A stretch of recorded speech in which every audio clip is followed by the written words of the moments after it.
Arrest করছেন, যখন হচ্ছে আমরা হাজার মোড়ে যাচ্ছি তখন অ্যারেস্ট করে নিচ্ছে। তাহলে আমরা লালবাজার ছাড়া তো আমাদের রাস্তা নেই। আমরা ডিপিএসসিতে যাচ্ছি চেয়ারম্যানের সাথে সদস্য মতো যে কবে উনি দিচ্ছেন, কোনো স্টে নেই, আইনের কোনো জটিলতা নেই। আমরা বহুবার বলেছি যা অর্ডার আছে রিভিশন নিয়েছেন, নিয়োগ দিয়ে দিতে পারেন, এখনো পর্যন্ত চেয়ারম্যানের কোনো ব্যবস্থা পাইনি। আমরা আজকে আবার বসেছি, আমরা চাইবো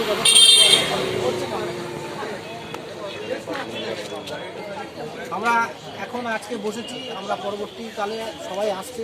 দেখুন, আমাদের তো একটা ডিস্ট্রিক্টে পরীক্ষা দেয়নি, মালদা, বীরভূম, পুরুলিয়া, বাঁকুড়া, এখানে দূর দূরান্ত থেকে ছেলে মেয়ে তারা রেগুলার ডায়মন্ড হারবারে এসে এইভাবে ডেপুটেশন দিতে পারেন না।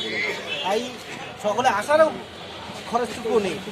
এখনও পর্যন্ত আমরা মুখ্যমন্ত্রী, শিক্ষামন্ত্রী বা আমাদের চেয়ারম্যানের কাছে আশা ভরসা রাখি যে আমাদের নিয়োগটা কমপ্লিট হবে।